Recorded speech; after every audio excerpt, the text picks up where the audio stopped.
Tonight, Dr. Kwasniewski will be speaking to us about why Latin is the right language for Roman Catholic worship. Please help me in welcoming him. Thank you, Michael.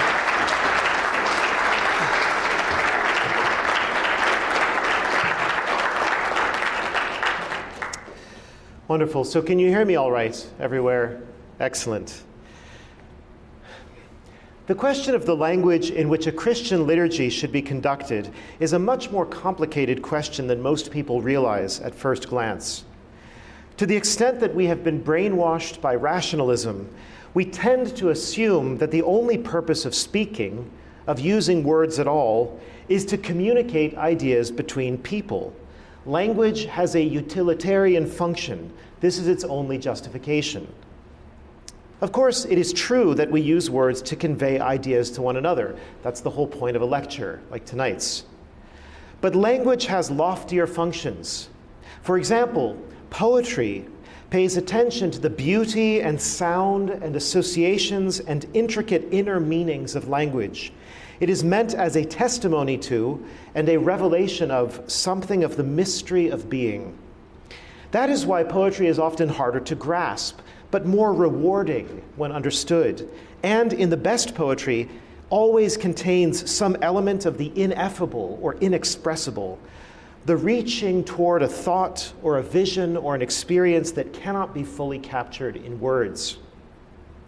Or consider nursery rhymes, lullabies, and nonsense songs. These are sung for fun, or to little children to entertain them or to help them fall asleep. The communication of a definite meaning is not the point. It is about togetherness, comfort, reassurance, simple delight. Language here becomes more a vehicle of sentiment and feeling. Or consider prayers offered by the Church to God. That's going to be our main topic. It is a good thing for the one offering the prayer to understand what he is saying. But since the prayer is from the Church to God, the purpose of it is not human comprehension, as if that is the goal, but humbly and efficaciously supplicating God. He, or his grace and blessing, is the purpose of the prayer. And so what matters most is the objective content, the goodness of the prayer itself, not so much whether those saying it or those hearing it fully grasp its meaning. In his outstanding book, The Traditional Mass, History, Form, and Theology of the Classical Roman Rite, which I highly recommend, and I'll cite it multiple times, Mikhail Fiedorowicz writes, quote, "In order to understand the essence and meaning of a sacred language, it is important to be aware that language has multiple functions. First, it is a medium of communication that allows for the transmission of thoughts or information. Here, intelligibility is vital. Beyond this, however, language is a form of expression. By means of language, man can give expression to his feelings and experiences, even his entire being. Thus, for example, singing a song does not convey information, but rather expresses sentiments, creates an atmosphere, and brings about fellowship. Considered from the standpoint of linguistics, prayer belongs more to the realm of expression than to that of communication. This applies not only to personal prayer, but also to collective prayer. Insofar as the sacred language in the liturgy is primarily directed toward God, it does not especially aim at imparting information in the sense of human communication. Here, the language serves rather as a bridge between the profane world and the transcendent God. The sacred language, as a simultaneously human and stylized speech, seeks to create an atmosphere that both reflects and evokes a certain religious attitude in those who pray." Unquote. To the extent that there is a definite content to be communicated, the use of Latin is by no means an insuperable barrier to comprehension. As Dr. Joseph Shaw explains, quote, "Neither the inaudibility nor the use of Latin in practice creates a barrier of understanding between the worshiper and the liturgy, since members of the congregation can consult a hand missal, printout, or smartphone to see exactly what is being said, translated into a wide variety of languages. It does, on the other hand, that is the use of Latin, mark off the liturgy as something special and distinct from ordinary life. When we enter into the Latin zone, so to speak, we are entering into a spiritual space. In this way, Latin powerfully reinforces the atmosphere created by the architecture and fittings of a church building, the special vestments worn by the clergy, the distinct type of music appropriate to the Mass, and so on. The Latin of the Mass was never in truth the language of the street or of the public speaker. Not only is it often flowery and poetic, but it is strongly marked by the influence of Greek and Hebrew and makes extensive use of repetition and deliberate archaicism. It was always intended to be what it is, a distinct, holy language to be used only in the liturgy.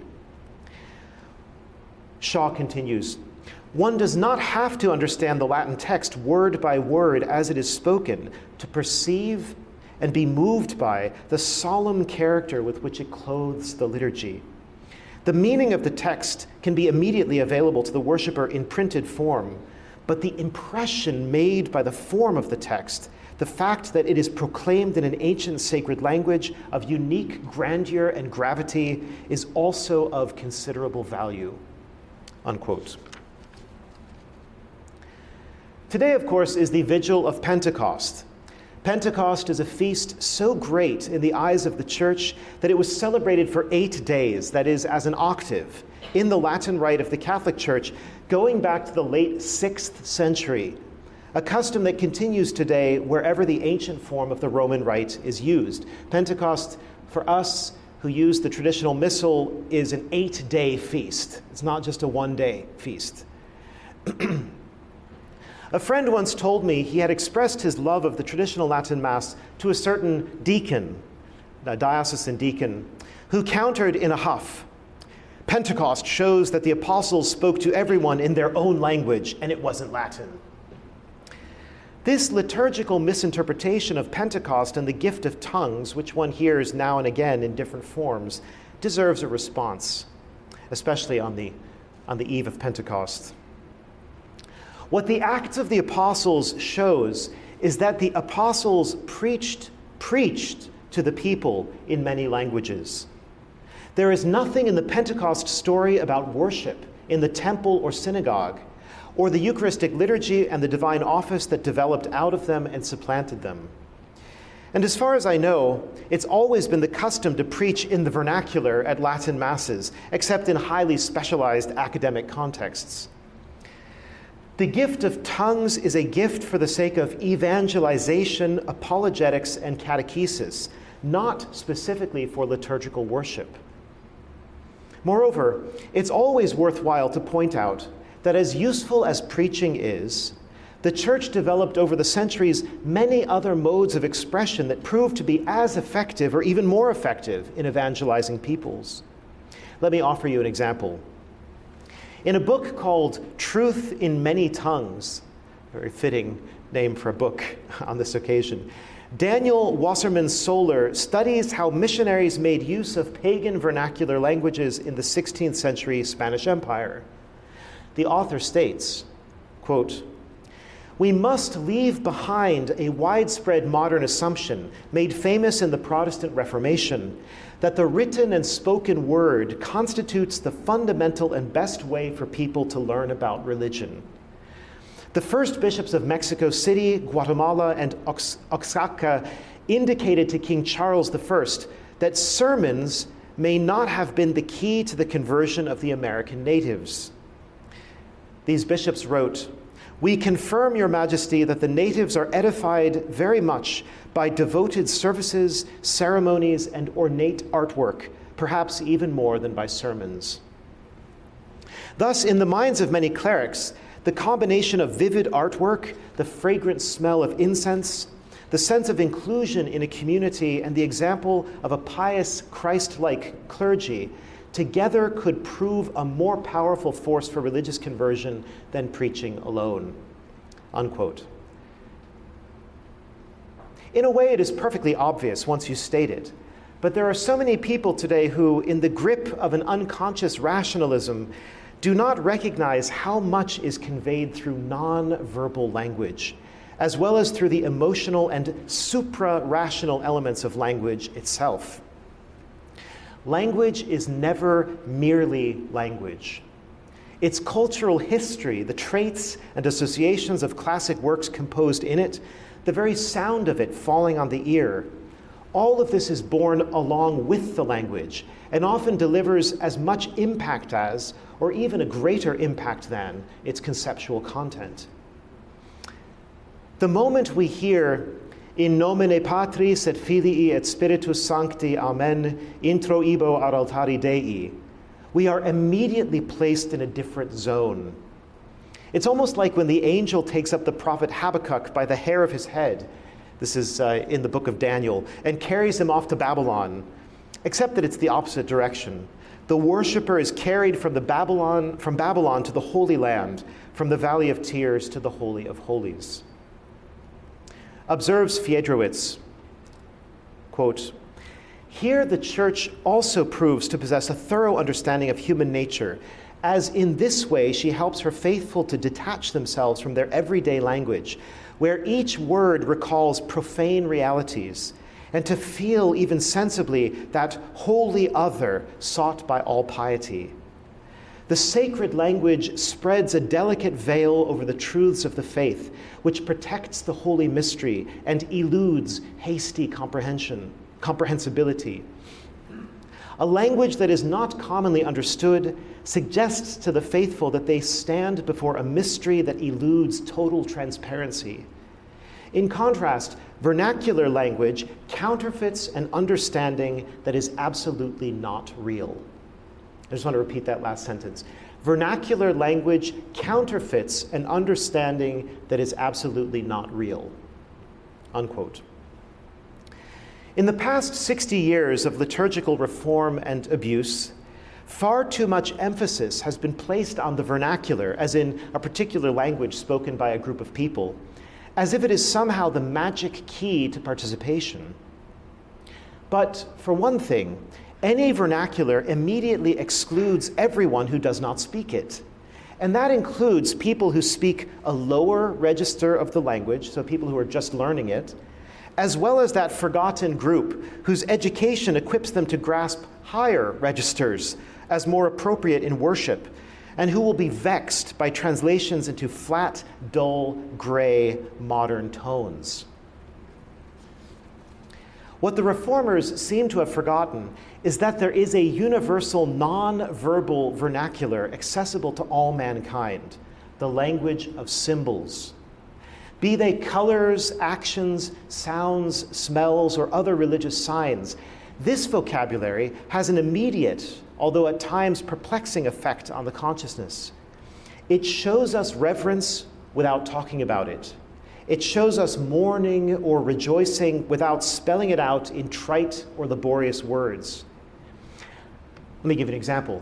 A black chasuble, unbleached candles, a catafalque, and the repeated refrain, Requiem aeternam, instantly tells us more about the meaning of a liturgy for the dead than 100 books written on the subject. Yes, liturgical Latin is strange in the sense that it is not something everyday, familiar, easy, at our level or at our disposal. It evokes the transcendence and majesty of God, the universality of his kingdom, the age-old depths of the faith. Over time, we identify this set-apart language as a sign of honor. We experience it as a promoter of reverence, and we find in it an invitation to personal prayer. When we dive into a pool, a swimming pool, the moment we hit the water, we know, not just intellectually, but physically, viscerally, that we are in a new medium and we must sink or swim. So too, when we hear the Latin chant or the Latin recited prayers, we know we are in a new medium and we must pray. So in fact, it's a kind of a non-intellectual experience when you hear these various sacred signs or you encounter them, right, it reminds you of where you are and what you're doing at a level deeper than something that's taking place merely rationally. So far from being a peculiar custom of the Western Church, the custom of employing a sacred language in religious rites is already prominent in salvation history, as Joseph Shaw points out. Quote, "The tradition of Gregorian chant goes back to the temple in Jerusalem, where we are told professional singers were employed. The use of Latin recalls the use of Hebrew as a sacred language, when the language of the Jewish people had become Aramaic. That was their vernacular. The traditional liturgy's emphasis on priest, altar, and sacrifice is redolent of the atmosphere of ancient Jewish worship, something sometimes noted by Jewish converts to Catholicism. As Jews, the apostles were brought up to pray and sing the Psalms in Hebrew, as well as in their mother tongue of Aramaic. No word of criticism of sacred languages is to be found in Scripture, in either testament, and the earliest liturgies were by no means composed in the language of the street. In Greek-speaking areas, the Church was able to employ the sacred register created by the Septuagint translation of the Bible, a distinct form of Greek already 2 centuries old and filled with Hebraisms. Latin liturgy did not emerge until Latin translations of the Bible had created something equivalent. And when it did, we find a liturgy in a sacred Latin with a specialized vocabulary, replete with archaicisms, loan words, and other peculiarities. Similarly, liturgical Coptic is an archaic language larded with Greek terms and written in Greek letters. As for Church Slavonic and the language of the Glagolithic Missal, their origins and history are not reducible to the simple idea of the language in use at the time. And in any case, they quickly become liturgical languages for people who no longer speak them or understand them. They remain culturally connected to the peoples they serve, but not readily comprehensible by them." Unquote. So we see, in fact, that every ancient Christian church developed a sacral language and idiom for worship. The Greek Orthodox Church still uses Koine Greek. The Russians use Church Slavonic, the Ethiopians use Ge'ez, the Copts use literary Coptic, etc. I'm talking about to this day. The fact that some Eastern Christians have adapted to a modern vernacular is an historical anomaly that should by no means be taken as normative, even if we do not need to condemn it either. The Eastern Christian sphere has always seen far more linguistic diversity than the Western sphere, which remained stalwartly committed to Latin for over 1,600 years, a longer time with a single language for worship than can be found in any other religious tradition except for the use of Hebrew by the Jews and the use of Greek by the Greek Orthodox.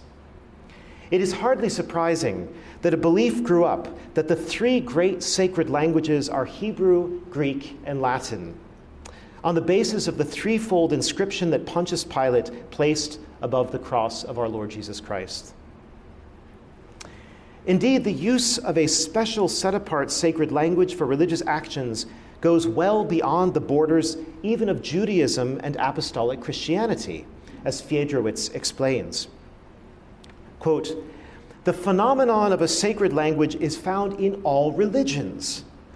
Such a language was used by the Greek oracles of ancient times and can be found in ancient Roman pagan prayers, whose formulas date back to a distant antiquity, occasionally having become unintelligible even to the priest himself, though still used in order to remain true to ancestral tradition. At the time of Christ, the Jews used the language of Old Hebraic for their services, though it was incomprehensible to the people. In the synagogues, only the readings and a few prayers relating to them were written in the mother tongue of Aramaic. The great established prayer texts were recited in Hebrew. Although Christ adamantly attacked the formalism of the Pharisees in other respects, he never questioned this practice of praying in Hebrew. Insofar as the Passover meal was primarily celebrated with Hebrew prayers, the Last Supper was also characterized by the use of a sacred language. That's a very interesting point. It is therefore possible that Christ spoke the words of Eucharistic consecration in the Hebrew lingua sacra. Other world religions also recognize sacred languages that differ from everyday idioms. The Muslims use classical Arabic for their prayers. The Buddhists employ Pali, and the Hindus Sanskrit. Even within Christianity, various dedicated languages of worship have developed. Thus, the Orthodox Greeks celebrate their liturgy in Ancient Greek and the Russians in Church Slavonic. In addition, there is the use of Armenian, Coptic, and Syrian. Though originally these languages were certainly living vernacular languages, over the course of time they grew ever more distant from everyday speech and finally assumed the character of proper languages of worship. Even Anglican services use the melodious Elizabethan English found in the Book of Common Prayer. Unquote. This remarkable unanimity of practice across thousands of years and across every continent and culture, even those furthest removed from one another with no contact until much more recently, indicates a profound common awareness that wells up from human nature, confronted by the evidence of an ultimate divine source of reality or an invisible spiritual dimension of reality, to which we must relate in a different way than we relate with one another in the business or pleasures of everyday ordinary life. Fiedrowicz puts his finger on the underlying reason. Quote, "If sacred languages existed in numerous cultures in almost all epochs of history and still continue to exist, this fact is an expression of a fundamental human need. In the background stands a particular religious experience that shapes and changes speech and language. It is the experience of something supernatural, divine, transcendent, and wholly other, to which man seeks to respond by using a language that differentiates itself from the form of everyday speech by means of a sacred stylization. Herein lies the origin of the so-called hieratic or priestly languages. Far from creating a language barrier, the sacred language calls to mind that religion has something else to say to man. The sacred language prevents man from dragging the divine down to his own level, and instead lifts man up to the divine, which it does not, however, reveal and expose completely to the human understanding, but instead indicates as a mystery." Unquote. The same author, Fiedrowicz, himself a priest and a master of Latin and Greek classics and a professor of patristic thought, goes on to identify what he calls the characteristics of a sacred language. He points out 4 of them. First, a conscious distancing from the words of colloquial language, which makes the complete otherness of the divine felt. The second is an archaicizing or at least conservative tendency to favor antiquated expressions and adhere to certain speech forms from centuries ago, as is well suited for the worship of an eternal and unchanging God. Third, the use of foreign words that evoke religious associations, as, for example, the Hebrew and Aramaic forms of the words Alleluia, Sabaoth, Hosanna, Amen, Maranatha in the Greek books of the New Testament. So these words are not Greek, but they show up in the Greek New Testament because of their sacral associations.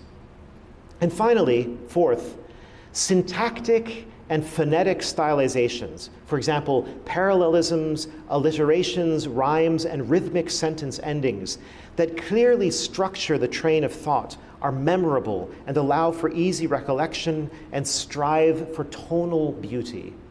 Tonal beauty. We will understand better why Latin is the correct and fitting language of Roman Catholic liturgy if we begin with the truth everyone knows from experience. Anytime a language is spoken, it is spoken in what linguists call a register. I mentioned that word earlier, but now I'm going to define it. This means a level of formality, polish, or sophistication, ranging from rough, casual, or slangish at the lower end to intricately wrought poetic diction at the higher end. Individuals, all of us, can use their native language in various registers, depending on circumstances and education. Analogously, we may say that languages as such present themselves in different registers. So I'll explain what I mean by that. At the lowest level are slang and pigeons. A pigeon, not the bird, of course. A pigeon is defined as a grammatically simplified means of communication that develops between two or more groups that do not have a language in common. Typically, its vocabulary and grammar are limited and often drawn from several languages. Higher up are ordinary vernaculars. A notable difference at this stage is that linguistic expectations are significantly higher in regard to usage, pronunciation, grammar, style, and so on. What people can get away with in slang or in pidgin is not allowed in many everyday contexts. We expect more, you might say. Higher up still are so-called prestige languages. Of course, these are native languages for some people, but they are chosen as second or third languages by many others due to their outstanding reputation. French has been a prestige language for over 1,000 years. For many centuries, Latin was a prestige language in Europe, as classical Greek was for the Romans. Note that linguistic expectations are even higher, as these languages are supposed to be a sign of education, culture, and urbanity. A 19th century Russian spoke French to show that he was cosmopolitan and upper crust. This is why you get characters in the novels of Tolstoy always breaking out into French. Right? Higher up still, and with the highest level of expectations, are reserved languages.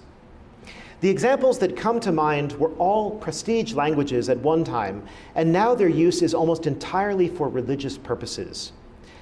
I've mentioned these before: Hebrew, classical Greek, Latin, Syriac, Old Church Slavonic, and outside of Christianity, Sanskrit, Quranic, Arabic, Pali. These languages are revered because they are languages in which certain believers express their reverence. They have become reserved to, or at any rate specially associated with, sacred contexts. One may also distinguish between a lingua franca and a prestige language. A lingua franca is adopted by speakers of other languages as a common means of communication for practical reasons, as when an Italian and a Japanese do business in English. But a prestige language is studied in addition for reasons of culture. One might, in other words, choose to study a prestige language even when there is no practical need to do so. Since reserved languages always come from the ranks of prestige languages, they are not used simply for reasons of practicality. In short, the lower registers of language tend to be more practical in nature, while the higher registers are more cultural, ceremonial, and numinous, having to do with the divine. Language is not merely a matter of practical communication. It is also an embodiment of thought and a work of art, a very high expression of our rationality, spirituality, and transcendence. People do not write poetry, for example, just for practical reasons. There are much easier ways of communicating. Part of what makes a prestigious language prestigious is the depth, subtlety, and amplitude of expression found in it, owing to its rich history. And this is even more true of reserved languages, which, having been prayed with for centuries or even millennia, are saturated with sacral associations. The language has, in a sense, fused with the action, the rite, the content. It has itself become a symbol supporting and adorning other symbols. Having grasped these distinctions, we see that the transition of Latin from being a vernacular to being a prestige language to becoming finally a reserved language is a natural progression, paralleled by other languages in a phenomenon seen throughout the world and throughout history. Now, when a sacred liturgy is already conducted in a reserved language, any change from it is necessarily going to be a step down, linguistically speaking, perhaps a big step down, as we would normally be looking at vernacularization, which is a lower register. Not only will a great deal of the conceptual content of the reserved language be lost, but its entire ethos, atmosphere, resonance, symbolic association, and consecrated status will be lost as well. One ends up losing far more than a language. One loses a culture, a psychological space, a spiritual environment, an entire world with its historical rootedness and its unique qualities and powerful assets. So one might ask, these ideas are interesting, but what does the church say about this? Does the church say anything about language? Well, it does. It's striking to consider what the Roman pontiffs have taught on the subject of Latin. In 1922, Pope Pius XI wrote, "The Church of its very nature requires a language that is universal, immutable, and non-vernacular."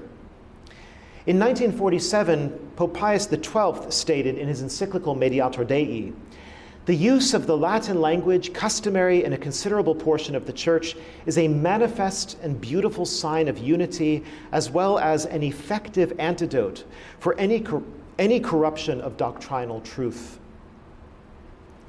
In 1962, right on the eve of the Second Vatican Council, Pope John XXIII promulgated solemnly an apostolic constitution, Veterum Sapientia, in defense of Latin as the proper language for Latin Rite church studies, documents, and liturgy. He says, quote, "The church's language must be not only universal but also immutable. Modern languages are liable to change, and no single one of them is superior to others in authority. Thus, if the truths of the Catholic Church were entrusted to an unspecified number of them, modern languages, the meaning of these truths, varied as they are, would not be manifested to everyone with sufficient clarity and precision. There would, moreover, be no language which could serve as a common and constant norm by which to gauge the exact meaning of other renderings. But Latin is indeed such a language. It is set and unchanging. It has long since ceased to be affected by those alterations in the meaning of words which are the normal result of daily popular use. The Catholic Church has a dignity far surpassing that of every merely human society, for it was founded by Christ the Lord. It is altogether fitting, therefore, that the language it uses should be noble, majestic, and non-vernacular. In addition, the Latin language can be called truly Catholic. It has been consecrated through constant use by the Apostolic See, the mother and teacher of all churches, and must be esteemed a treasure of incomparable worth. The employment of Latin has recently been contested in many quarters, says John XXIII, and many are asking what the mind of the Apostolic See is in this matter. We have therefore decided to issue the timely directives contained in this document so as to ensure that the ancient and uninterrupted use of Latin be maintained and, where necessary, restored." Unquote. So that was John XXIII, October 1962. It deserves mention that this constitution, Veterum Sapientia, although ignored by the progressives and modernists, and even after a while by the conservatives, was never rescinded or contradicted by later popes in any document of comparable status.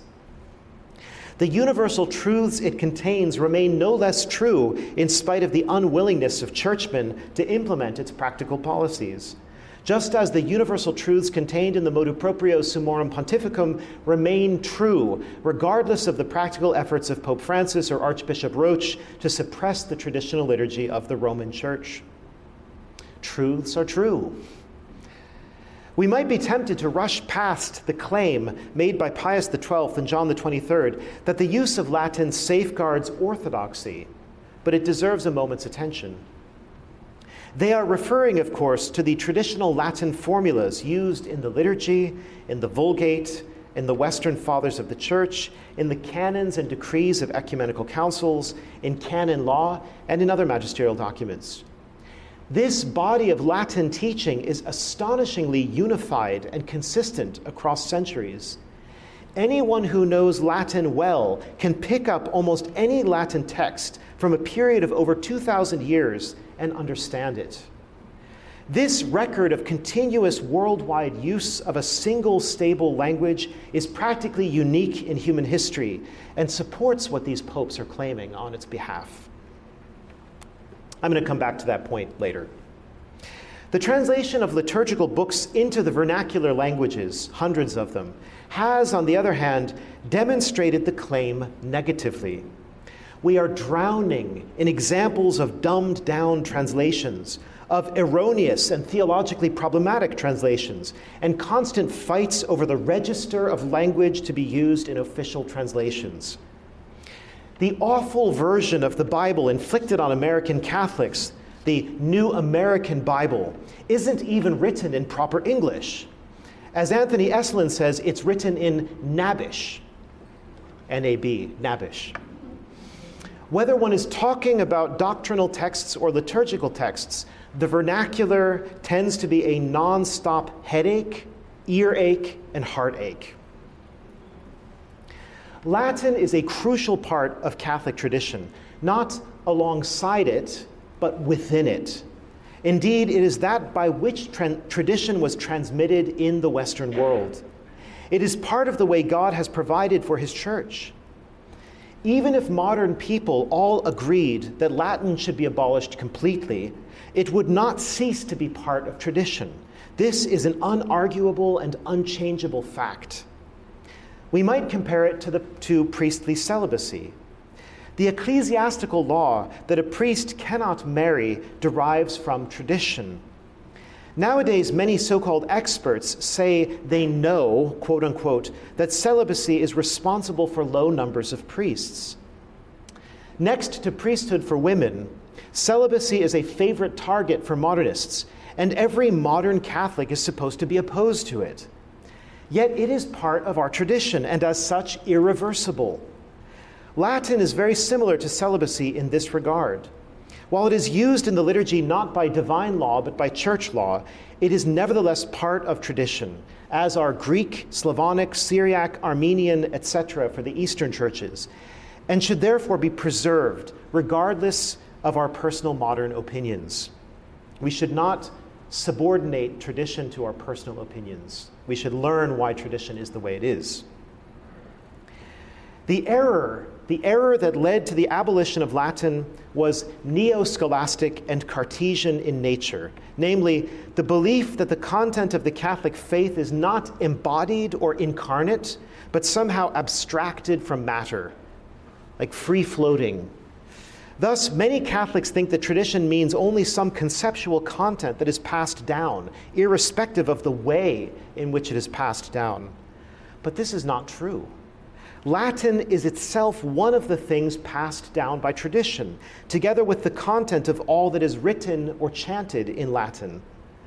Moreover, as we have seen, the Church herself recognized this point on a number of occasions in singling out Latin for special praise, recognizing in it an efficacious sign of the unity, Catholicity, antiquity, and permanence of the Latin Church. Latin thus possesses a quasi-sacramental function. Just as Gregorian chant is the musical icon of Roman Catholicism, so is Latin its linguistic icon. Liturgical reformers in the grip of rationalism treated Latin like a mere accident, as if it were the dispensable packaging of a product. In reality, it is more like the skin of a person. The skin is superficial in the literal meaning of the word, right? Superficial is on the surface. But if you take the skin away, the result will be an ugly mess. Which brings me to Vatican II and the Novus Ordo. I don't know, that wasn't very subtle, was it?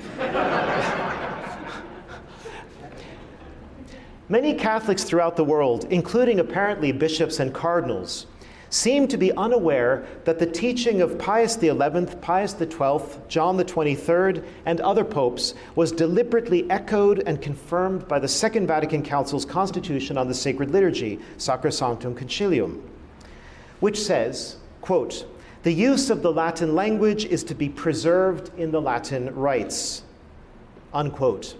It says, moreover, quote, steps should be taken so that the faithful may also be able to say or to sing together in Latin those parts of the ordinary of the Mass which pertain to them, unquote. And again, quote, in accordance with the centuries-old tradition of the Latin Rite, the Latin language is to be retained by clerics in the divine office, unquote. Those are, if you want to know, those are sections 36, 54, and 101. The council did open the door to a greater use of vernacular, which, by the way, had been done prior to the council as well. But it did not mandate the vernacular, and it certainly did not mandate the complete vernacularization of the liturgy. Clearly, the Constitution was passed by a huge majority of bishops, something like 2,107 bishops to 4, right? It was a landslide. Only because the bishops had been reassured again and again that there would be a moderate reform, not a revolution. Contrary to the claims of Pope Francis, most of the bishops at the Second Vatican Council, if you study their speeches, the speeches they gave during the council, actually supported the retention of Latin, which is why they voted for it in the final document, as I just quoted. I wrote an article about this that quotes extensively from the Council Fathers.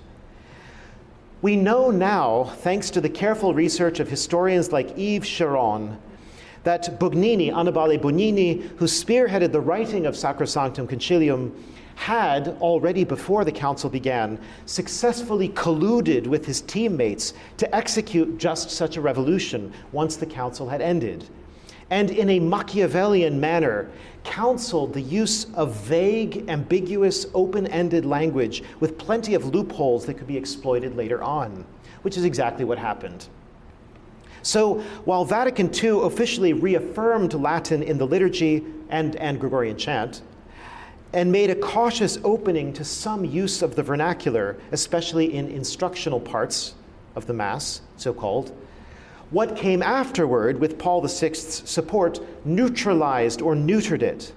And Paul VI's departure from both tradition and the council has never been opposed by any of his successors. This is one of the reasons why Latin will never reappear in any significant way in the Novus Ordo. Paul VI waved goodbye to it, and only traditionalists who adhere to the preconciliar liturgy have dared to question his good judgment in undertaking a wholesale reinvention of the Catholic Church's divine worship. The Novus Ordo was created for maximum intelligibility or comprehensibility, maximum ease of understanding. It was supposed to remove every possible barrier to the comprehension of the faithful.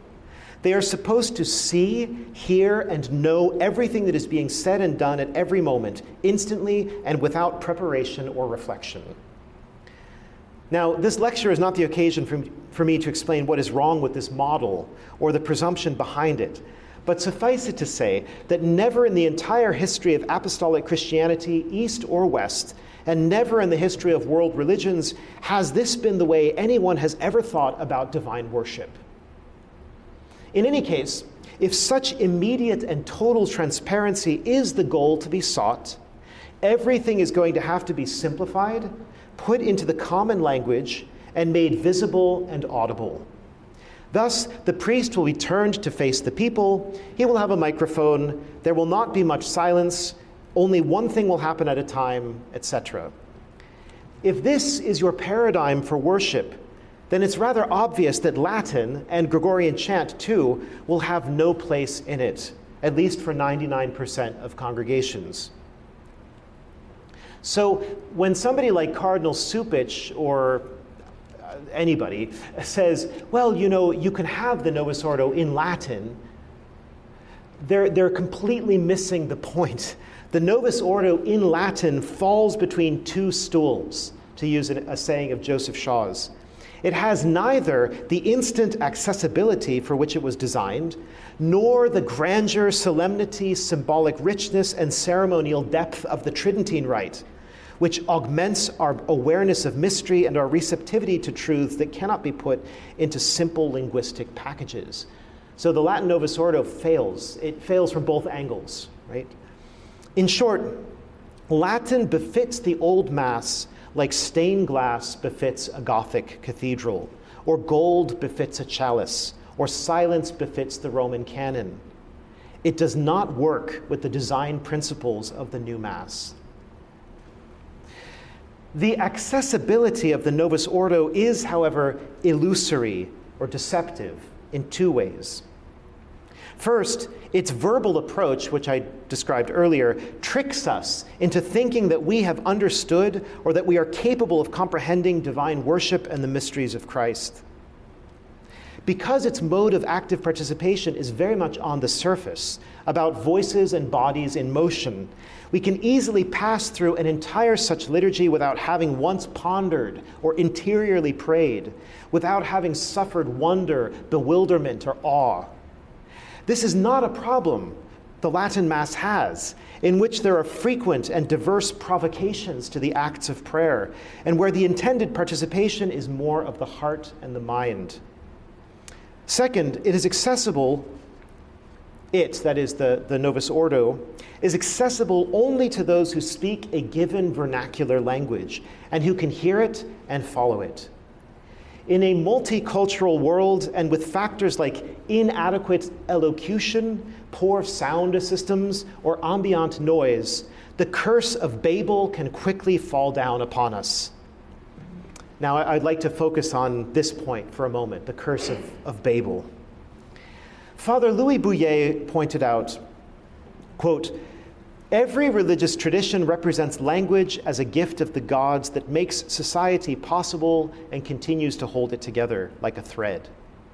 Conversely, Genesis sees in the fragmentation of speech into mutually incomprehensible languages a curse from heaven upon a sinful society." Unquote. The first Christian Pentecost, 9 days after our Lord ascended into heaven, is presented in the Acts of the Apostles as a reversal of the Tower of Babel. The original curse upon ambitious man was to divide his progeny into 1,000 languages.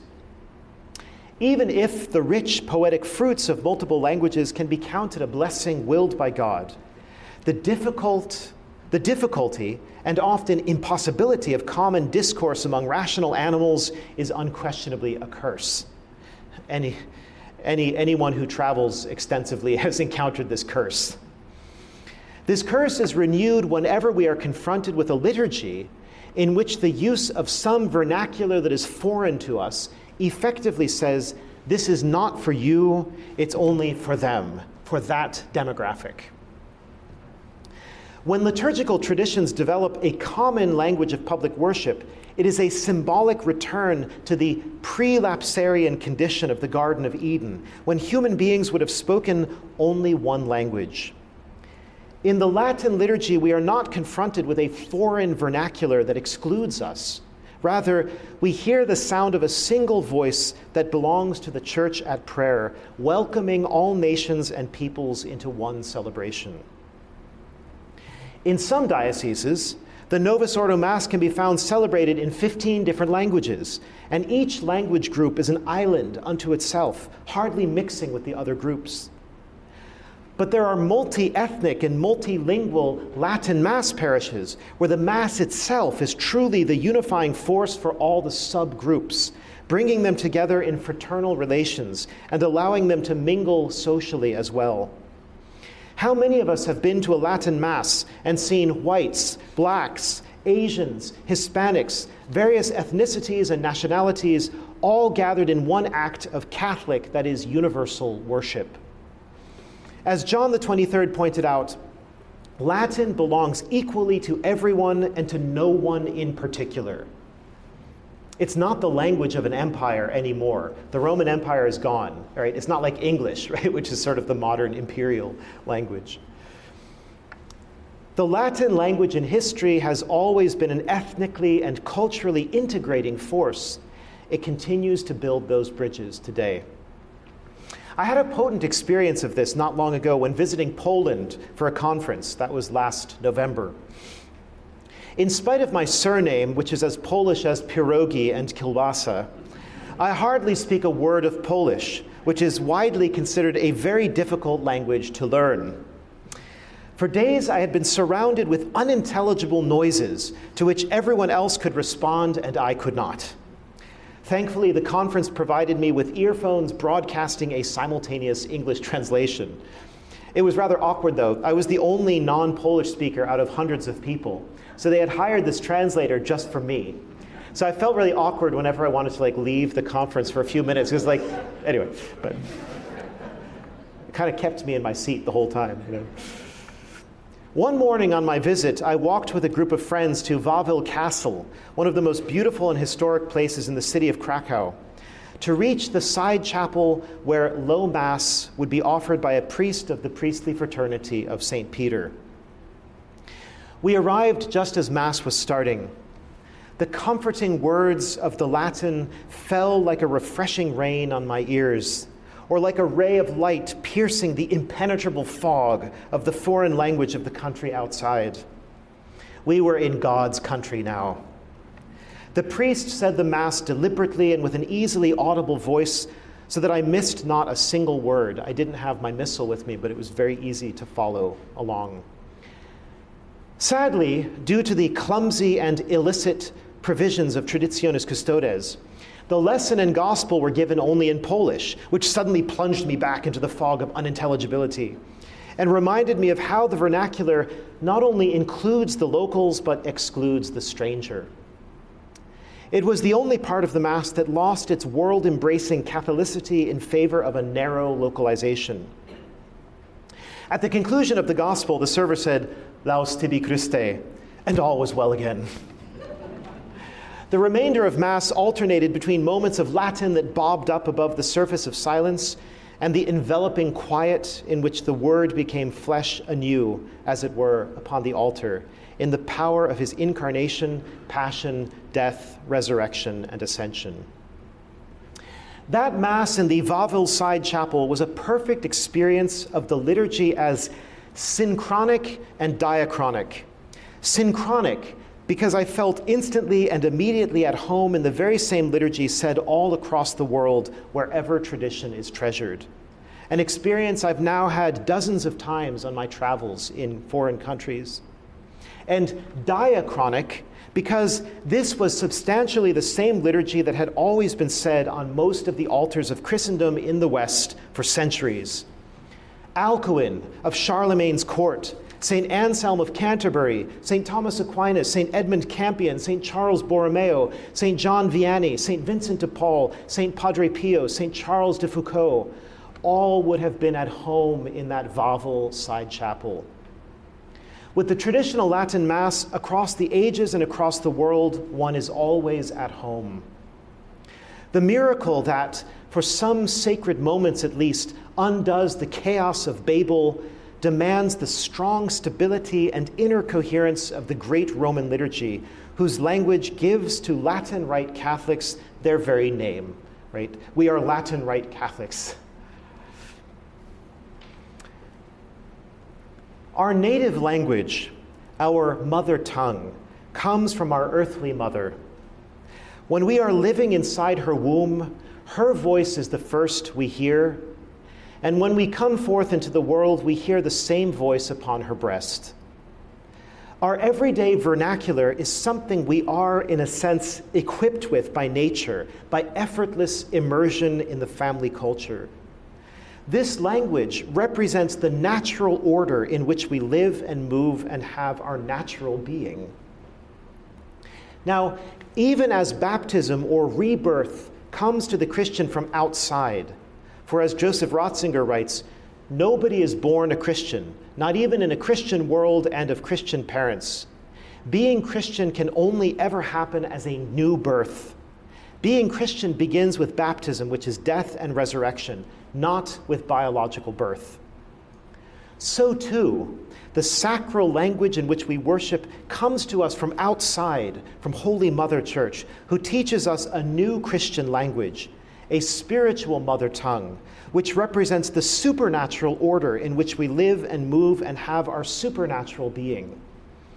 Latin Rite Catholics have a sacred language that comes to them from outside, just as baptismal rebirth does. The Christian liturgy should somehow convey to us that when we enter the Lord's temple, we are speaking not with a merely natural speech, but with a supernatural speech, a language of saints, angels, and God. Obviously, this language does not have to be Latin. As noted above, there are many sacral languages used in traditional apostolic rites. But it should not be the everyday vernacular of the hearth and the marketplace, or even the technical speech of academic disciplines. It should be set apart by centuries of use consecrated to divine worship. In this way, it helps worshipers to set aside earthly cares and consecrate symbolic portions of their time to God alone. A traditional liturgical language is a reminder that our supernatural adoption into the family of God is more fundamental and more ultimate than any earthly family, citizenship, nation, or race. Most importantly, something the Catholic Church in the West has practiced for over 1,600 years, something that nearly all of our thousands of canonized saints personally practiced, cannot be condemned without denying that the Holy Spirit has been guiding the Church into the fullness of truth. The Holy Spirit, who gave linguistic utterance to the apostles as they preached to all the nations, also gave liturgical Latin to the Western Church as her inheritance, handed down from century to century with ever-increasing veneration. What was established by choice was confirmed by custom and preserved by piety. The forms of worship developed over centuries with a richness of content and texture that made it increasingly unlikely that it could ever be readily duplicated in or adapted to a foreign idiom. This made it all the more precious and worthy of cultivation.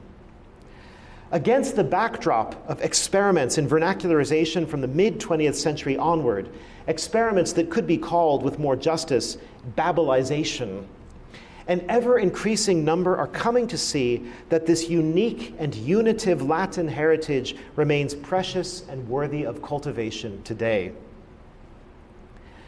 Nor should we overlook the crucial fact that no modern vernacular is capable of conveying all that is contained in the traditional Latin prayers. Every translation is a betrayal, as the old saying goes. All the more so when we are looking at a vast treasury of over 16 centuries of liturgical Latin. A hand missal can give the gist of the content fairly well, but the Latin prayer says more, says it better, more subtly and fully and strikingly. Does this make a difference? By all means. The one we are principally addressing is God, and how we address him matters. When we offer him solemn, beautiful, highly valued, and saint-spoken prayer, it is pleasing in the way that an unblemished lamb is pleasing, in the way that the unblemished Logos offered on the cross was pleasing.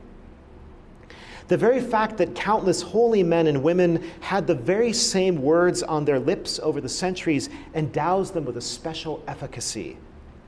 Saint Mechthild of Hackeborn, I don't expect you to have heard of her, she was a medieval German mystic.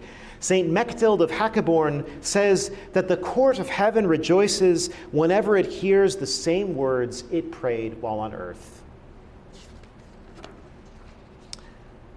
So, just a few concluding thoughts. One way we can see the fallout of the abandonment of Latin is to consider the intellectual and theological effects. The vast majority of Western Christian writings in all areas, theology, exegesis, canon law, liturgy, hagiography, etc., was composed in Latin, and the vast majority of this literature has still not been translated, and probably never will. There's too much of it. I once heard a talk where somebody said, this Latin teacher, this expert said, something like, if you filled up, a gymnasium the size of a football field, with back-to-back books, in all of the books that were written in Latin, basically, that we have still in possession, the number of ones translated would cover something like 100 feet. It would be a tiny portion of that huge amount. The radical progressives who waged war against Latin in the mid-20th century knew very well what they were doing.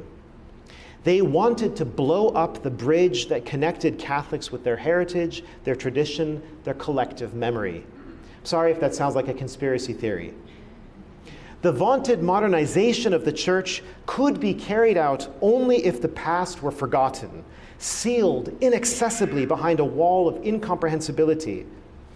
The loss of Latin has therefore had ramifications far beyond the sanctuaries of our churches, even if that is where we most notice its presence or absence.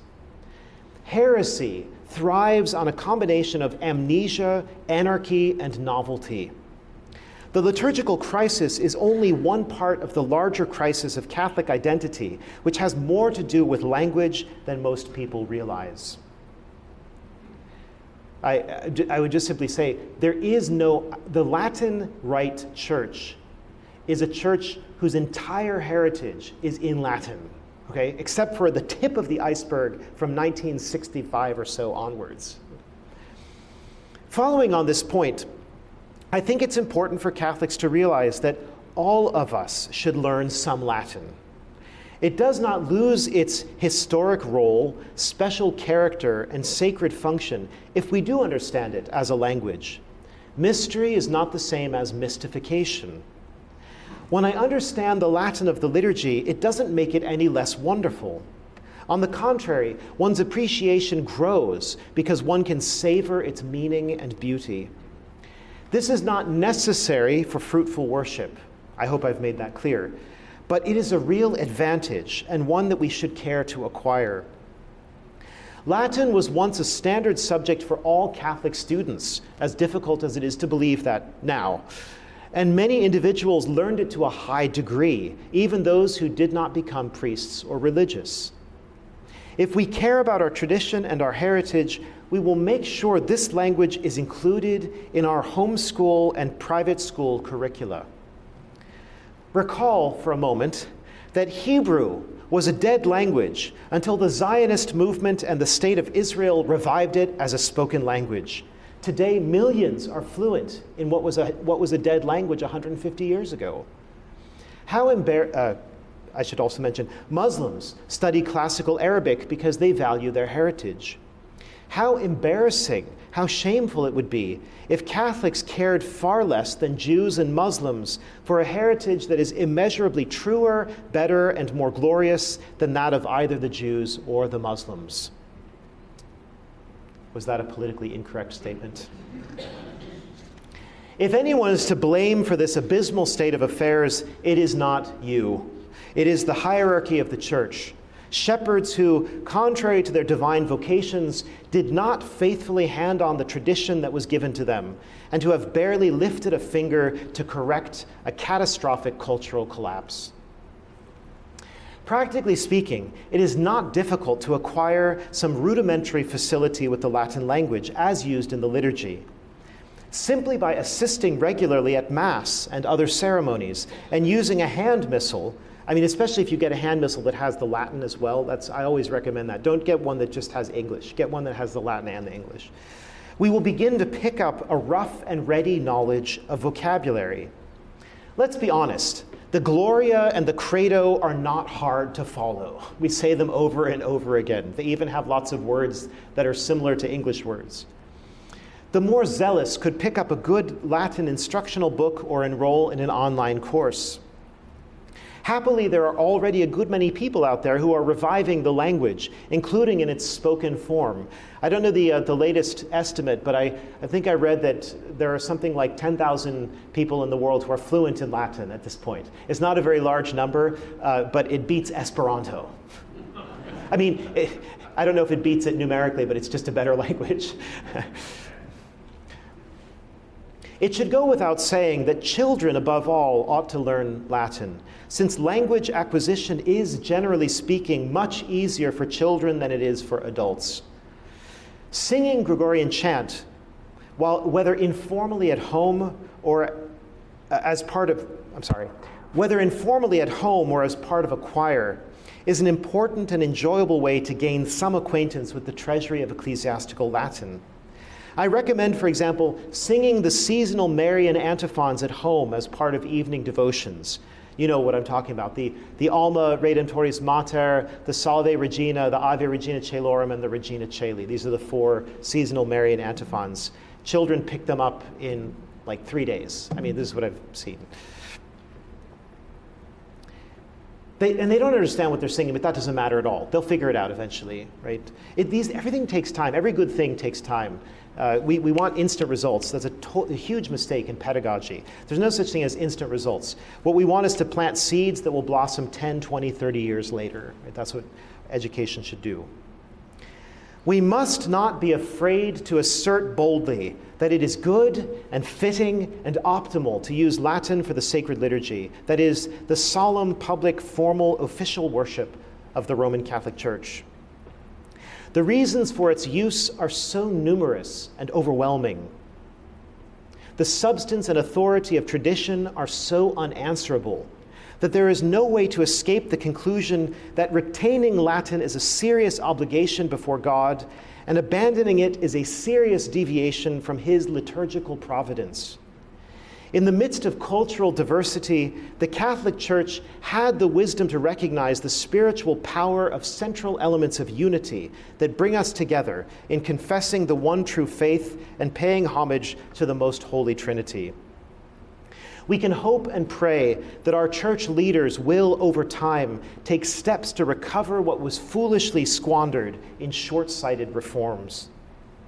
We, for our part, are able to show our gratitude to God by retaining and promoting the sound traditions of the Latin Church.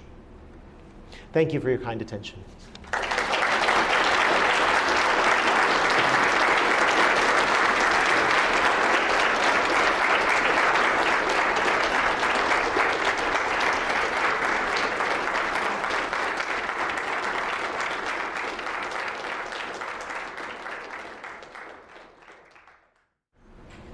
Did I see a question already? Yes, sir. Yes. On the internet within the last week, someone claimed that Pope Francis approved in the Orient or Malabar Church that they could face east during their service, ad orientem. Yes. Do you know if this is true, and would this be a glimmer of hope for people who want things restored to what they were? Yeah, so yes, it's true, and no, it's not a glimmer of hope, at least as far as this current Pope is concerned. And the reason is that it's been, how far back do I go? It's been fashionable for many decades now for Western liturgists to fall over themselves in admiration for the Eastern churches and the Eastern rites, right? They're always praising the beauty of the divine liturgy and all the smells and bells, and it's so wonderful. All the Eastern Catholics should restore their own traditions, but then they hate their own Western tradition. Right? It's the weirdest thing. It's a kind of bipolar phenomenon. You know, it's almost like the more they adulate the East, the more they reject the Western traditions. It's a rather bizarre psychological phenomenon. And so what the Pope has done is he said to the Syro-Malabar Church, it's a church in India, a rite in India, their tradition, like everybody else's, including the West's, was to celebrate the Mass, the Divine Liturgy, ad orientem, towards the East, which is something that St. Basil the Great in the 4th century says is an apostolic custom. He says it's as ancient as worshiping the Holy Spirit, the divinity of the Holy Spirit. But the Syro-Malabar rite, under the influence of Western liturgists, started to say their Mass versus populum. Okay, and finally, so there's been a fight in the Syro-Malabar Church, and finally the Vatican actually put its foot down and said, no, you have to follow your own tradition. You have to do at least the Eucharistic part of the liturgy ad orientem, right? So that is true.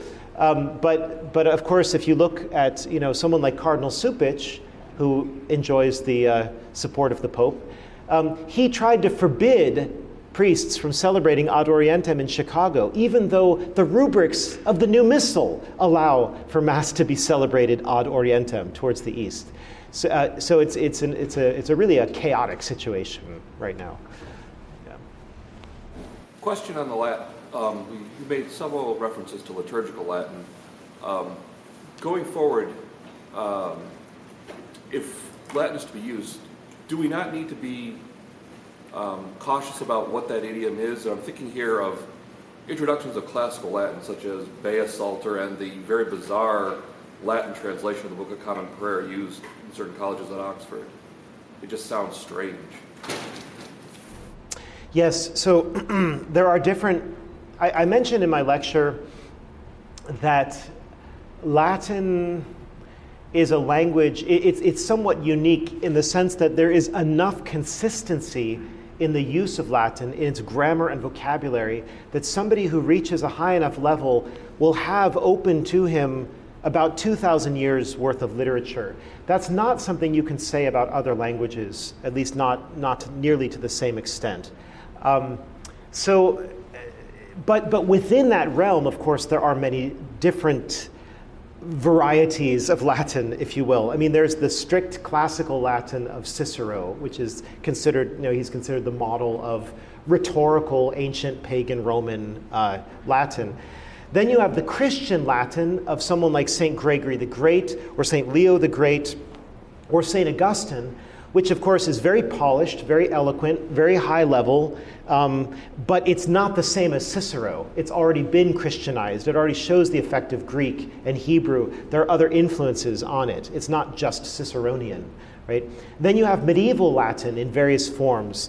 And medieval Latin has its own richness to it. That's one of the great things that's happened in the past, I would say, maybe 50, 60 years, is that there used to be this attitude coming from the Renaissance classicists, the Renaissance humanists. They looked down upon medieval Latin. They called it barbaric because their standard was Cicero, maybe, or maybe some of the church fathers as well, but mostly Cicero. And yet, the more that people study medieval Latin, the more we appreciate its own poetic beauty, its own richness. It's very rich as well. It's just a different type of Latin. It's a different dialect, as it were, of Latin. So I think, the language of the Tridentine Mass is mostly in that patristic high Latin. There is, of course, medieval Latin, like in the sequences. You can find different types of Latin. All of these things are the kind of Latin that seminarians, clergy, children in good school programs should be learning. Not so much Ciceronian pagan Latin. I mean, that's not a bad thing. And if somebody has an aptitude for the language, then they could certainly study that as well and increase their scope. But if our goal as Catholics is to understand our own Latin literature and liturgy and poetry, there are books that are more aimed at that angle, that come at it from that angle. Is that the kind of thing you were wondering about? Yeah. Yes. In your lecture, you mentioned the guidance of the Holy Spirit to eventually lead the Roman Church to use Latin.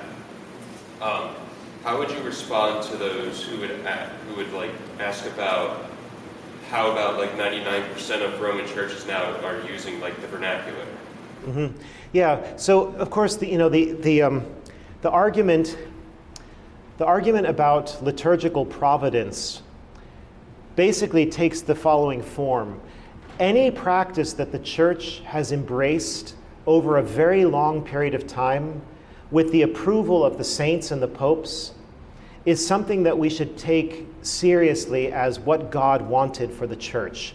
And so if there's suddenly a change that goes in a very different direction, and if the reasons for the change are dubious or even problematic, which they are in this case, then it looks more like human beings being unfaithful to providential indications, rather than God suddenly changing his mind, as it were, and saying, well, you know what, after 1,600 years of liturgy done this way, now we're going to do it a totally different way. Now, is it intrinsically impossible that God could want such a change? No, I wouldn't say that. I mean, I don't think you could say it's intrinsically impossible, but it's not the way the Church has ever thought about liturgy, ever. That is, the Church is, when I say the Church, I mean everyone in the Church, everyone who spoke for the Church prior to the Second Vatican Council, and really all the way up to the Second Vatican Council's discussions, would have said it is a positive gift from God to have stability in the liturgy, to have consistency, to have the same prayers on our lips that our forefathers prayed, to keep the traditions. This was always seen as a positive thing, not as a negative thing. Pope Francis, I'm not trying to pick on him too much in particular, but Pope Francis has an almost entirely negative attitude about tradition. Whenever he uses the word tradition, it's like a bad word, you know? And that, to me, it's so obvious that that's a profoundly un-Catholic attitude. All you have to do is read what St. Thomas says about tradition. He says that someone would sin by celebrating the liturgy in a way other than is customary in the church. And he's saying that about all these sorts of topics. Even more revealing is St. Vincent of Lerins in the 5th century. He just goes on for page after page after page about you should never do anything novel, you should only do what people have already been doing. And he makes this practically dogmatic. And he gives very good arguments for it. And you can find this sort of thing all over the place. So it would be very strange if something that was unanimously venerated and agreed upon for nearly all of the church's history would suddenly be deemed harmful, obscuring, interfering, etc., and in need of massive overhaul. That's just never happened in the history of the church. And so that's why I think traditionalists are rightly skeptical about that. You know, that looks like hijacking, not someone being especially faithful to a new prophetic mission. You know, so.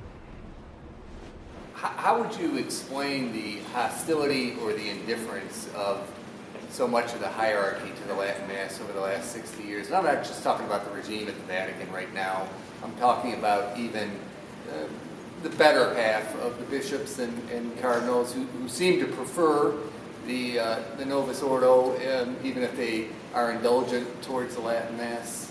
Yeah. Well, so it's a good question. I think we have to distinguish between the current bishops, who almost all of whom were formed already at a time when liturgy was changing quite a bit, and whose whole life experience has been, in a sense, immersed in the Reformed liturgy, such that they may not have a very good perspective on the tradition. And often, in my experience, and I have had a lot of experience with bishops, even the ones who are the most sympathetic to us, they don't have a very good training in liturgical theology, so they don't actually understand a lot of these things. But the more interesting question is, why did all the bishops who signed Sacrosanctum Concilium saying we should keep Latin, we should keep Gregorian chant, we should have moderate reforms, why did all of them suddenly go along, only less than 10 years later with such a radical overhaul, right?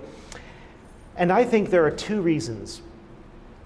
basic reasons. The first reason is that nearly everyone in the church for the past 150 years has been in the grip of an error that I call hyperpapalism. Okay, this is a kind of term of art. Some people say ultramontanism, and that's a more familiar term, except that it has a little bit more historical baggage to it. But hyperpapalism is basically the attitude that whatever the Pope says and does is what we should all do, is the best thing to do, is the right thing to do, and no questions about it. Okay, so basically the Pope is an absolute monarch whose will is law. That's maybe a nutshell description of hyperpapalism. And no less a person than Joseph Ratzinger said, this is a false idea, this is erroneous. The Pope is not an absolute monarch whose will is law. He is actually the guardian, the recipient, and the guardian and defender of tradition. So that's his job. He shouldn't be changing everything. He should be protecting everything from innovation. So if your bishops are all thinking, well, whatever the Pope commands us to do, we all have to do, we have no question of the matter, it's just obedience, then that's going to account for things changing overnight if the Pope makes up his mind to do that. The other factor, though, is just the cultural confusion and chaos of the 1960s, and the fact that liturgy was in such a chaotic condition from the mid-1960s onwards that, in a sense, the bishops were begging the Vatican to do something to stabilize the liturgy.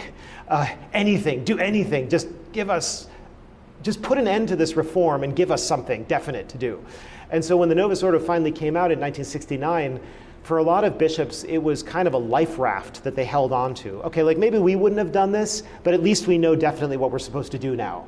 So I think you put this whole thing together. It's the perfect storm, which, by the way, is the name of episode 2 of Mass of the Ages, A Perfect Storm. So I can't recommend too highly watching that episode, because it really gives you a great overview of what happened in the 1960s and early 70s.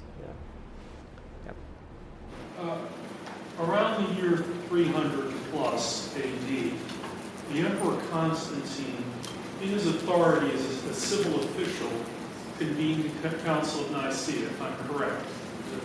And then I believe the Holy Roman Emperor, later in history, held kind of an analogous authority parallel to the church in civil affairs. Yes. Is there any contemporary civil authority, I don't know, the president of France, or who has a similar prestige in this time? Yeah. That he could say, listen, we need to convene the church and get this solved. Yes. I wish there were, actually.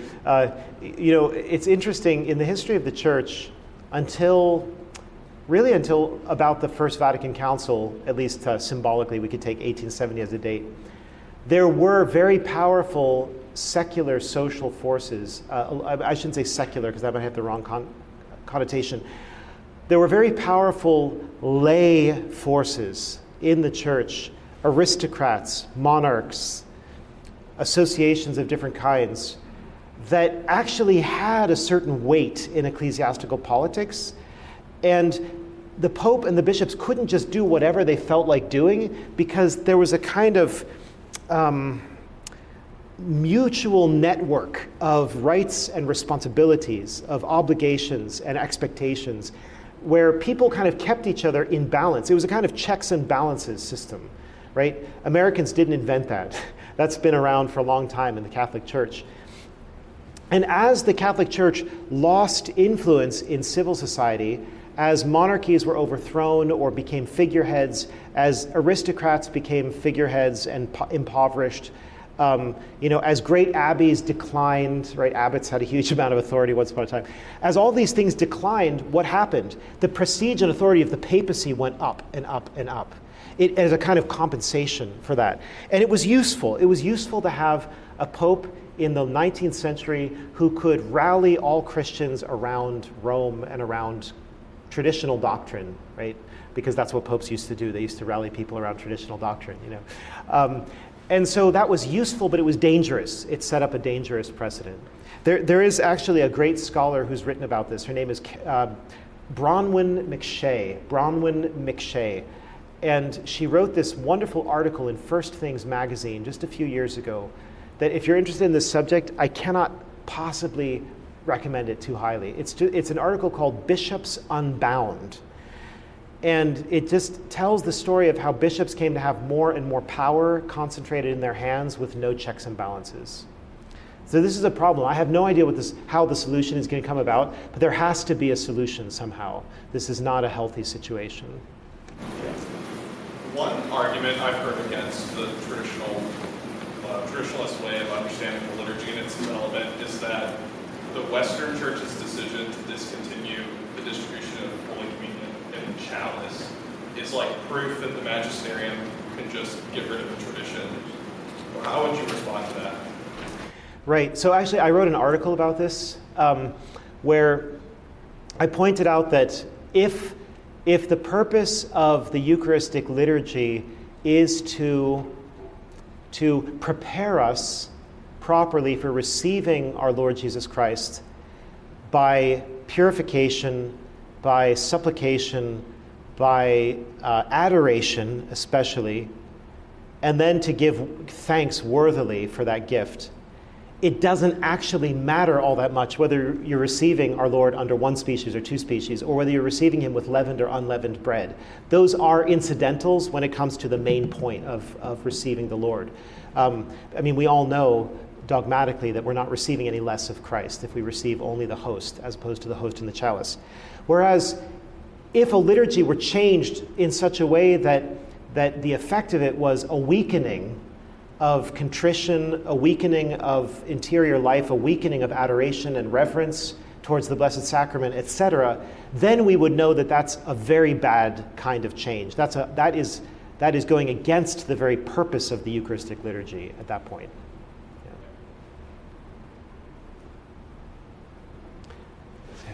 Earlier in your talk, you cited something about the impact of Latin on pagan cultures and evangelization, but I've also heard that the Mass is not a tool of evangelization. So how should traditional Catholics think about evangelization? Yes. Yeah, no, it's a good question. The question is, like, what exactly is the Mass a tool for evangelization or not? Because you hear things said both ways. I think the simple answer is that the Church's worship is not in itself for evangelization. It's for worship. It's to worship God. The object of it is God, and that's the primary object. The secondary object is our sanctification. So the liturgy is not itself supposed to be primarily instructive, catechetical, apologetic, evangelistic. However, liturgy, if it's done beautifully and well, will have a power of evangelizing. It has that somewhat like an aura, right? That is, if somebody who is in search of God and who is sensitive to beauty walks into the Brompton Oratory and sees a solemn high mass and hears Palestrina and smells the incense and so on, is caught up with that experience, that person might actually have a conversion experience at that point. And then the Mass has missionized him, but not because it intended to do so, but as an epiphenomenon, as something that kind of falls out from doing it well.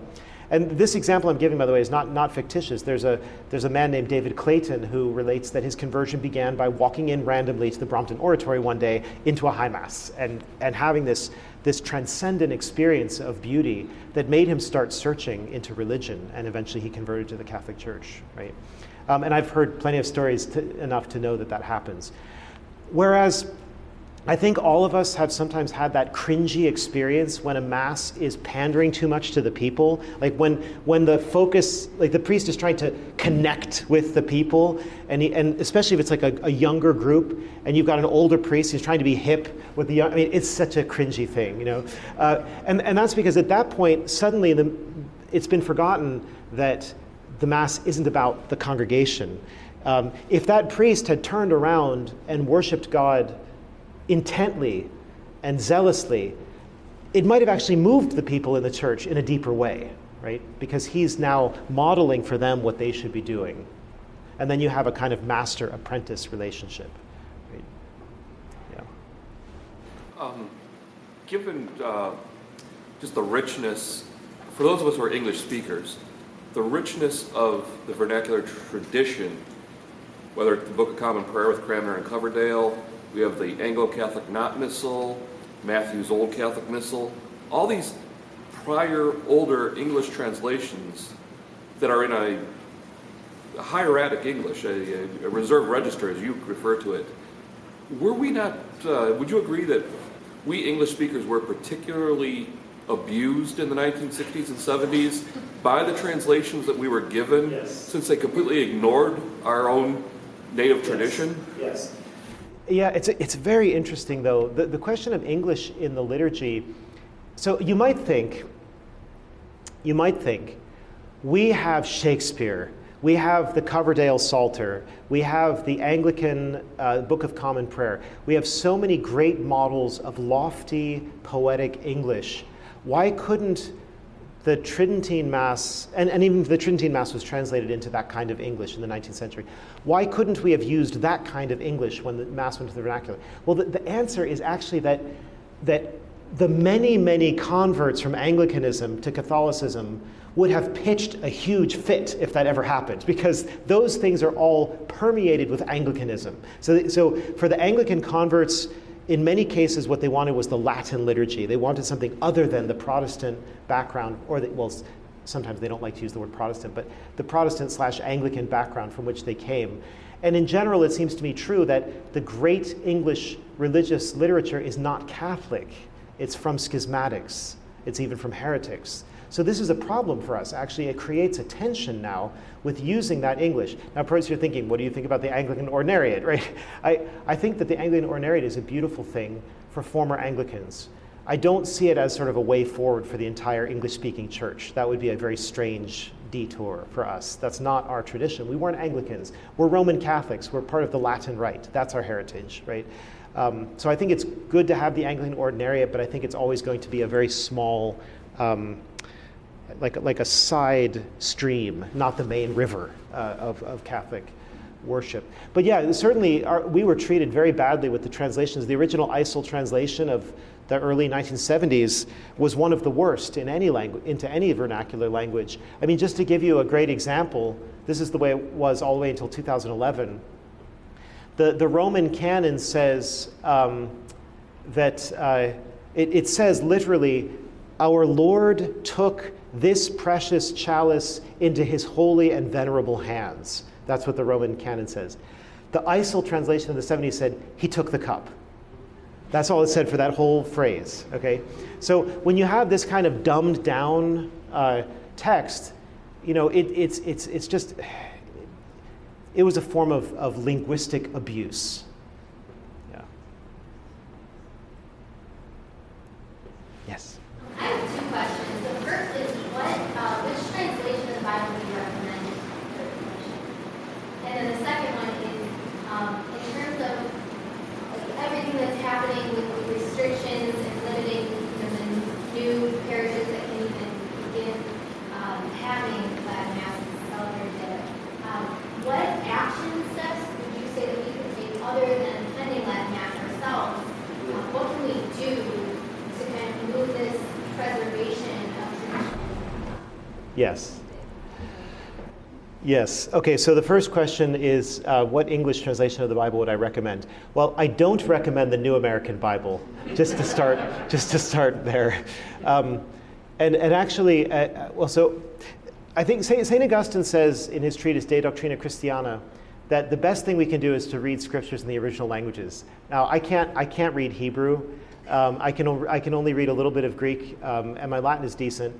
But he says if you can't read the original, then you should have multiple translations, because no one of them is ever going to be adequate, and I touched on that in my lecture.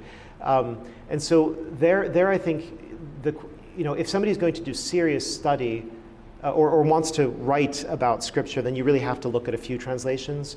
But if you're just looking for devotional purposes, it seems to me that a good thing to do is to look for an older version that has a more lofty language, like we were hearing about earlier, and there I think, my personal favorite for devotional reading is something called the American Standard Version, the ASV, which I find it very eloquent but also very readable. It doesn't feel clunkily archaic, but it doesn't feel like just like contemporary English, like some of these like jazzy Bibles that are published nowadays that try to make everything sound like like today's newspaper or something. So yeah, the American Standard Version, the English Standard Version, some people really like that. I think there's something called the Augustine Bible, now published by the Augustine Institute, I think is the one publishing it. So the ESV, the ASV, the RSV from Ignatius Press, the Revised Standard Version, all of these ESV, ASV, RSV, as the name kind of, as the abbreviation suggests, they all come from the King James Version. So they're in the King James tradition. And that is the great English translation of the Bible. I would only say that Catholics should have a copy of the Douay Rheims as well, because the Douay Rheims is much more faithful to the Vulgate, which is our kind of in-house Latin translation. And it's the only translation of Scripture into any language that is known to be free from error in faith and morals, because the Council of Trent declared it so. Any other translation into any other language in the world could have errors in it. And I don't mean just linguistic errors, but I mean like theological errors, right? So it's good to have the Douay Rheims. What are you saying? What's the name of the book? The Douay Rheims? Yeah, the Douay Rheims. It's still in print. In fact, I heard from Tan Books that they sell 44,000 copies every year. So I thought, that's a lot of copies of the Douay Rheims Bible. Who are these 44,000 people? 144,000 people. Oh, no, that's the apocalypse. Anyway, but the thing about the Douay Rheims is that it's what's going to match, for example, the readings at the Tridentine Mass most closely. So if your missal gives a certain reading and you want to go and read around that passage, the Douay Rheims is a really good version to use. Its English is a little bit stiffer and more awkward than the King James tradition. And so that's why I'm saying like it's good to have both the Douay Rheims and one of these standard versions. That was a complicated answer, I'm sorry. But then you also asked, what can we do given the increasing attacks on tradition? And the first thing, of course, we can do is just to be patient, because I think that we can all recognize that we are looking at really predominantly the flailings and wailings of a dying breed, that is to say the Vatican II nostalgics. Okay? There aren't that many Vatican II nostalgics left, and almost nobody from younger generations shares their enthusiasm for, basically everything. All the things that they're enthusiastic about are all of the things that have led to either mediocrity or decline. And they don't see that because they're ideologically committed to it. Just like communists don't see that communism destroys countries and economies, they don't see it, but everybody else around them can see it. And so I think if we, the analogy I would make is, as Bolsheviks are to the Soviet Union, so are the Vatican II nostalgics to the current campaign against tradition. And I think it's just bound to fail. And a sign that it's going to fail is that most bishops are just too practically minded to want to kick over and over again the hornet's nest. Not that I'm comparing you to hornets, but they don't want to kick perfectly good and faithful Catholics in their own diocese who are going to Mass, who are having children, who are yielding vocations to the church, who are contributing generously financially, all these sorts of things. So we just have to we have to try to be exemplary Catholics, so that bishops will say, those exemplary Catholics, they love the Latin Mass. Well, we're not going to take that away from them. So in some dioceses this will go fine, in others it's going to be a hard period. But perseverance, patience, perseverance. Be ready for action if you need to. So from what I've heard, I don't think it's going to happen in Cleveland, but in places like Washington, D.C., the Catholics are really terrified that the Cardinal Archbishop is going to. There are, I think, 7 places that have the Latin Mass in Washington, D.C. right now, and the rumor is that the bishop is going to group them all in one place. And the one place he was going to group them in was going to be someplace really inconvenient. Like in the 70s when masses were put into like mausoleum, like cemetery chapels and things like that, or like the insane asylum chapel or whatever. And so, but there's been so much pushback to the Cardinal Archbishop in D.C. from his priests and from the faithful that the expected release of this document keeps getting delayed again and again, because they're not letting him rest. They're basically just telling him this is going to be a huge mistake if you do this. And they're all ready to mobilize. If he actually does it, then he's going to get like a bag of mail every day, and until something changes. So I guess I would say pray and be ready for action in that way too. I don't think it's useless to write a letter to a bishop, as long as it's respectful, saying how much the Latin Mass means to you and how much it's brought you closer to our Lord. They need to hear this. Whether they listen or not, at least you're discharging your conscience, your duty. Do you see any connection or relationship between the faith or the vicissitudes of Latin within the church and the faith or vicissitudes of Latin outside of the church in secular education? Yes, for sure. There has been a general, how should I put this, a loss of respect and a kind of skepticism towards cultural traditions that has afflicted, we all know this, that has afflicted the Western world for many decades now. Certainly in the 1960s it erupted in a volcanic way, but it was already operative from the 19th century at least. And so it's very interesting, if you look at the teaching of Latin, it declines both in the secular sphere and in the ecclesiastical sphere. I don't know if it declines at the same time or at the same rate, but it's a cultural phenomenon. The cultural phenomenon is is what's been called by some philosophers presentism. That is, thinking that the only thing that's important is the present moment, or futurism, that the future is the only important thing, but that the past it's passé, it's benighted, it's baggage, we need to give up the past. That kind of cancel culture mentality is what we're dealing with here, in the church and in the secular world, right? So that's why, I think, as Catholics, we should also stretch our minds and try to think about other ways in which we can be countercultural. We shouldn't go out of our way. We shouldn't try to make ourselves completely strange either. But something like, like the quality of the music we listen to, or the quality of the movies we watch, or the quality of the clothing we wear. There are ways in which we can, it seems to me the whole of Western culture is becoming sort of more barbaric all the time. That's just clear. It's not even hard it's hard to deny that. And so we could try in certain ways to push against that, because we have to. We should, I think, for our own sort of self-respect, and respect for our culture and our traditions. So, yeah. Yes? I just wanted to comment on the fact that I really appreciated your description of the use of the language.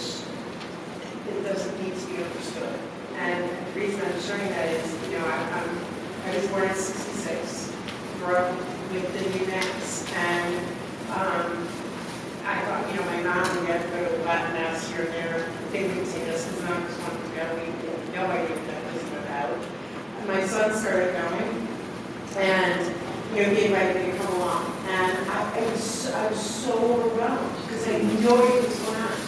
And I'm 55 years old, and I need to know what's going on, where are we booked? Like that. And so I talked to him, he was like, just be there. Yeah. Come. Yes. And this was a couple years ago. And, so then I made this deal with him, we would go every other week, so I could do my plays. Yes. As a new Mass, every 3 weeks. And that gradually, as I began to sing with that, I began to understand what he was saying. When I was able to just let it go and be, and now I know what's happening, for the most part. Yes. Exactly.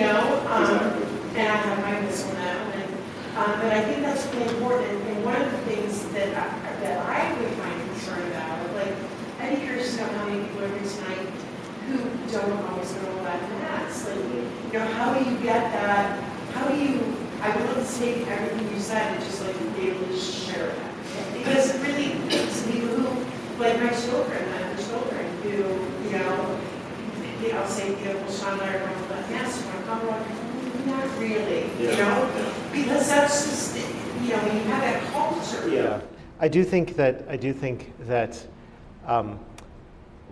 obviously God can work in mysterious ways, and he can hit people over the head, and he can do what he did to St. Paul and knock him off his horse. But I think for most people, there has to be some kind of hunger for something more, that either that or just a curiosity, like a personality that's curious, that likes to explore new things or is willing to explore new things. But if there's I've met Catholics, for example, who have said, especially converts, who say, I was attending the Novus Ordo for a long time, but I kind of had this feeling that there had to be something more. This didn't seem quite to do it, and it's hard to put that into words, what exactly is going on there, but I think there's some awareness that the way in which the liturgy is being conducted is inferior to what it's supposed to be. It's not worthy of the message that it's supposed to deliver. There's some kind of disconnect between the way it's being done and what is supposed to be being done, if I can put it that way. And so, or even just to use the tradition, there's a discrepancy between the lex orandi and the lex credendi, the way you're praying and the things you say you believe. And so when there's that sense of incompleteness or longing for more, then such a person is really ripe for the encounter with the traditional liturgy, I would say. But if a person isn't ripe for that, if you brought them to the Latin Mass, especially to a low Mass, they might just sit there kind of fiddling, twiddling their thumbs for half an hour and not get any, not get anything out of it at all, and not even think, oh wow, that's amazing, So this is why I always say, if you're going to bring somebody to a Latin Mass, you should probably bring them to a high Mass. There's just a lot more going on and a lot more to see and to hear and to, it's a more multi-sensory experience. Low Mass is sort of like Lectio Divina, liturgical prayer, liturgical silent prayer. It takes, I think, a certain maturity. Although again, for somebody who loves silence, it's, they're gonna fall in love with that instantly. Yeah. There was just something else on my mind about this.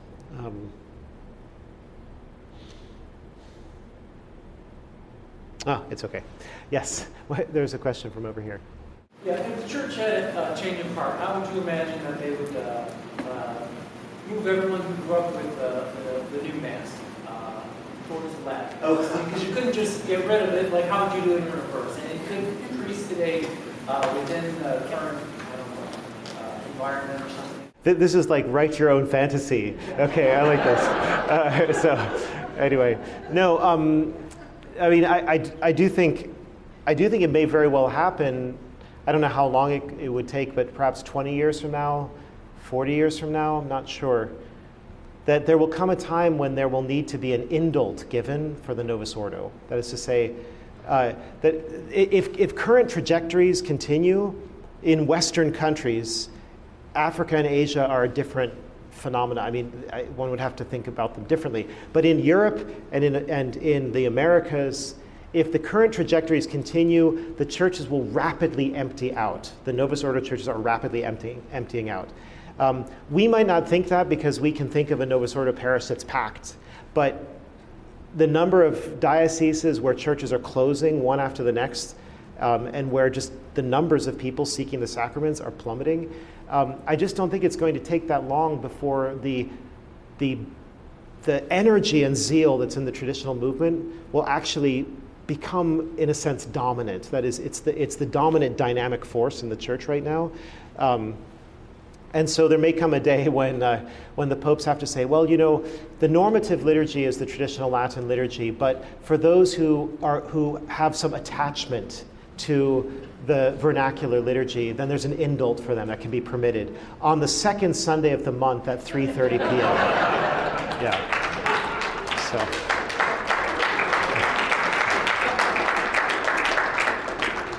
Yeah, maybe we can stop on that note there.